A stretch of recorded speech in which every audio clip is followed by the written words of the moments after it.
Our actions aren't what earn us a place in God's kingdom. After all, everything is ready. But what our actions do indicate is whether or not we have recognized the value of what we've been given. Our actions indicate our true relationship with the giver. The reading is from Matthew chapter 22, verses 1 to 14. Jesus spoke to them again in parables, saying, "The kingdom of heaven is like a king who prepared a wedding banquet for his son.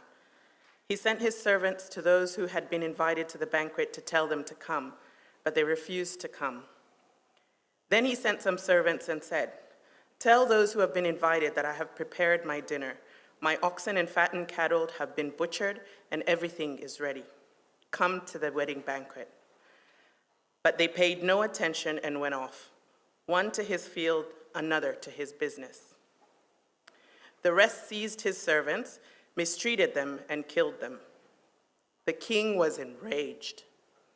He sent his army and destroyed those murderers and burnt their city. Then he said to his servants, 'The wedding banquet is ready, but those I invited did not deserve to come.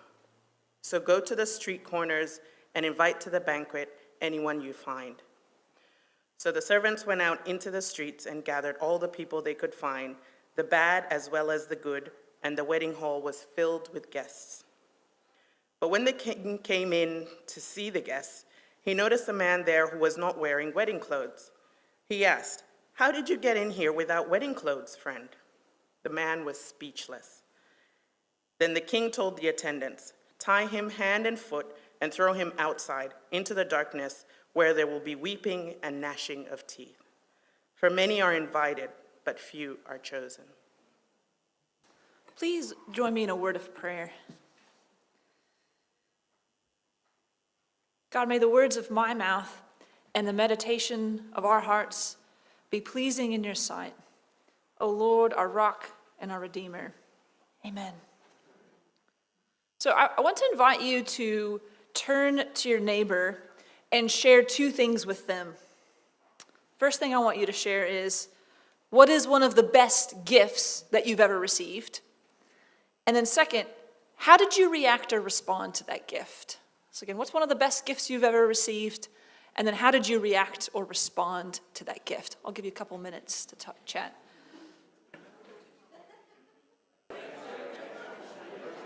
All right, I'll go ahead and rudely interrupt you, and if you were in the middle of a good story, I'm sure you can finish it after lunch.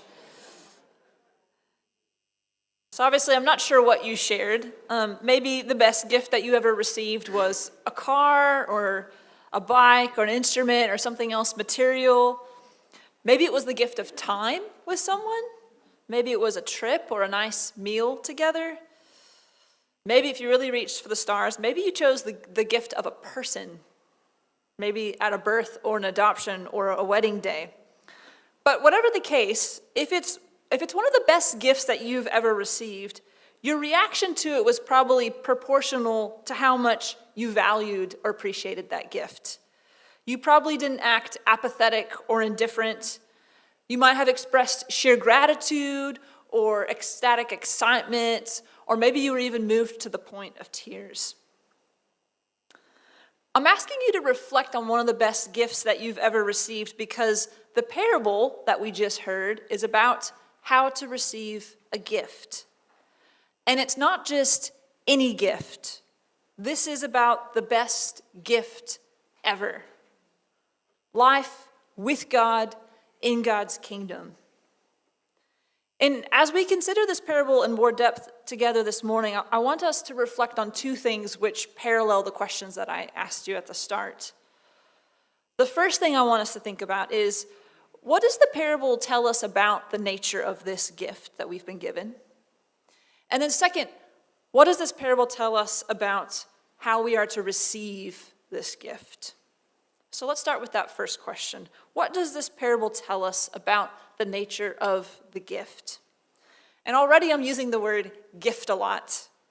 And in the Bible, there's another English word that's often used to translate the concept of the word gift. And that's the word grace. But if you were paying close attention to our parable, you might have noticed that the words gift and grace are actually never mentioned, at least not explicitly. This parable is actually all about the gift of God's grace. And again, the gift of God's grace is life with God in God's kingdom. And Matthew's gospel, which this parable is from, is peppered with parables in which Jesus puts forward a picture of what God's kingdom is like. And here, God's kingdom is compared to a wedding feast. And throughout the Bible, marriages are an important theme. In the Old Testament, explicitly in books like Hosea and then implicitly in books like Song of Songs, God's relationship with his people is compared to a covenant of marriage. And then in the New Testament, this gets taken up to frame Jesus' relationship with the church. And already in Matthew, Jesus has spoken of himself as a bridegroom. He's also described God as his Father in heaven. And then he's spoken very frequently of the kingdom of heaven. So when this parable opens with the story of a king offering a wedding feast for his son, it's not hard for us to imagine that Jesus is suggesting that entering into God's kingdom is like being invited into the heartbeat of God's own divine life of love between the Father and the Son. In the words of one theologian, with this wedding feast, the invited guests are being summoned to nothing other than to joy itself. This is an invitation to the party to end all parties. You and I, mere humans, mere mortals, are being invited to sit where we don't belong, at a seat in the table in the royal palace that rules the universe. And here's the other incredible thing about this gift. There's absolutely nothing that we do to contribute to it. Everything is ready. That phrase occurs 2 times in our passage. Everything is ready. And I want you to let the power of those 3 words sink in for a moment. Think of all the things that are on your actual or virtual to-do list right now. All the things that are left undone, that are weighing on you or depending on you, or so it seems. Like any true gift, this gift doesn't require any labor on your part. It's already ready. The one gift that is more than you could ask for or imagine is already complete. It is finished. What this means is that God's kingdom is not something that we earn or build or contribute to in any substantial way. And neither is God's kingdom a mere hypothetical, an abstract pipe dream, some utopian, idealist vision that may or may not be realized. It's already near us. Everything is ready. So that's the nature of the gift. It's the gift of a share in God's own life and reign. And there's nothing that we add. That's good news. But even if we don't do anything to get the gift itself ready, that isn't to say that there isn't something for us to do. Even if we don't do any work to complete God's kingdom, we do have work to do in order to receive it. So how do we receive this incredible gift? That's our second main question to consider. And our parable indicates that receiving the gift of God's kingdom takes place in 2 stages. Where I come from, in Texas, we call this a 2-step. Step 1 is receiving the invitation. And then step 2 is dressing up for the party. And for each of these steps, our parable gives us a negative example of how not to receive God's grace. So let's take a look at step 1, receiving the invitation. So at the start of the parable, a group of servants are sent by the king to pass out invites to the guest list, which we had a great illustration of during our children's sermon. And we're told simply that they would not come. So the king tries a second time. And we're told that They paid no attention and went off, one to his farm and another to his business. That word attention is key in this passage, and it's also a key word in our contemporary world.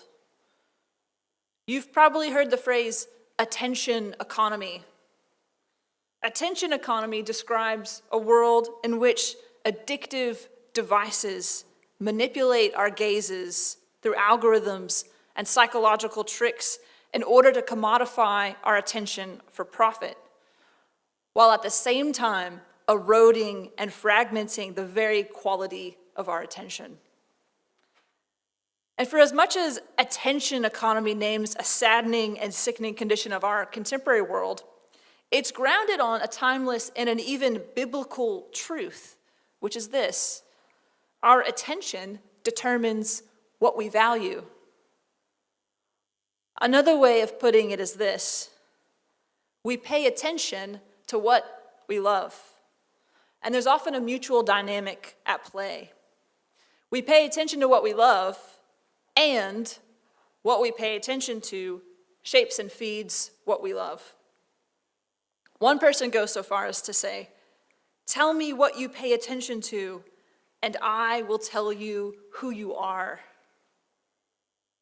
So what do you pay attention to?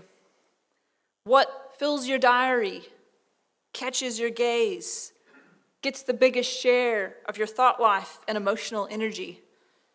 If you were to do an attention audit, who or what would win?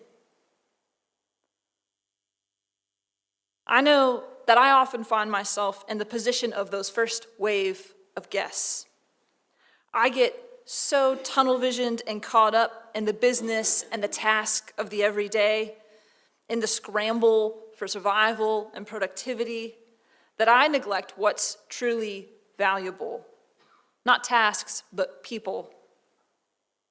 I often ignore the invitation for connection and for solidarity and celebration with others. And undergirding all of that, the life and love of God, in whom is the only possibility for true and lasting communion with others. It's a daily battle to tune my attention to what is of true value, to embrace the everyday disruptions to my worldly ambitions and projects as a kind of warm-up and practice for the divine disruption of God's kingdom that will one day interrupt and reevaluate all our worldly labors. So again, who or what gets your attention? The object of your attention is likely to become the focus of your eternity. So that's just step one, receiving the invitation. Step two is dressing up for the party.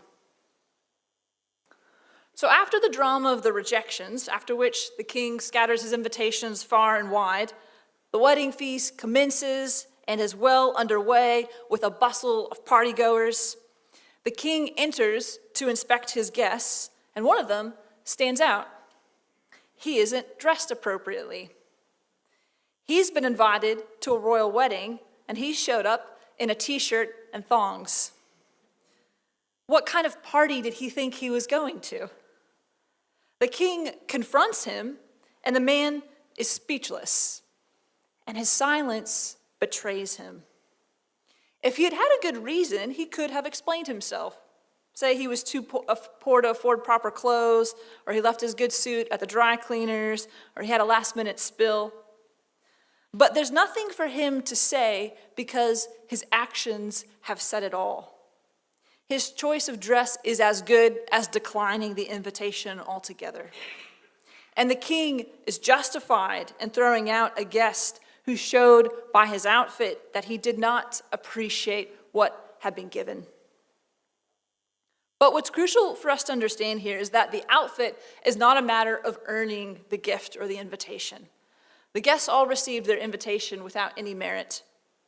But what they wear to the party shows whether they valued what they had received.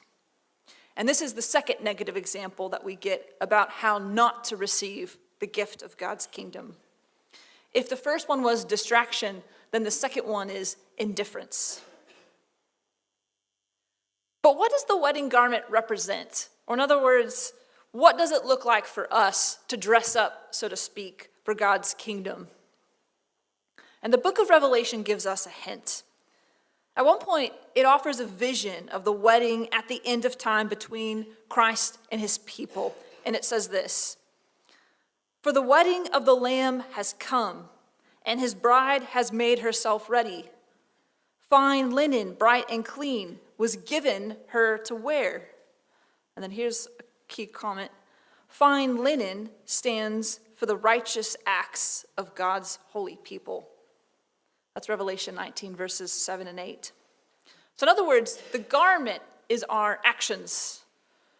Revelation says the bride of Christ, and that's us, should be clothed in righteous acts. Or in other words, actions that reflect the character of God. And did you notice that even in Revelation, the garment of these actions are described in terms of a gift? It says, fine linen, bright and clean, was given her to wear. In 2009, a married couple found themselves with a large windfall from a series of successful investments. And they decided to give away a total of $2 million to complete strangers, anonymously and with a catch. They worked with a team of researchers to both distribute the gift and then also to track its results. And the recipients had signed up to participate in what they were just told was a, quote, exciting, surprising, somewhat time-consuming, possibly stressful, but possibly also life-changing experiment. And when they were notified, they were told that they were being given $10,000 each to spend however they wanted.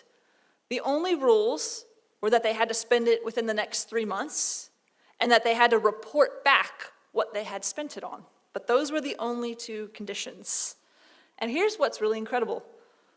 The researchers found that instead of spending it on themselves, the majority of the 200 recipients responded by giving away most of their gift. Even those with the lowest incomes gave away, on average, 2/3 of the money that they had received, oftentimes to friends or family or good causes. One recipient said that the gift made her feel seen, and she wanted others to feel seen in return. She gave away some of her gift to a colleague who had recently been diagnosed with cancer, and then some to the World Wildlife Fund. Another recipient said that even though she didn't know them by name, she wanted to make her donors proud. And she says that this made her spend the money differently than if she had just won it in the lottery.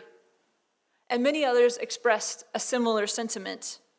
It was their gratitude for the generosity of the original couple that fueled their own creative acts of generosity, which were made possible by that gift.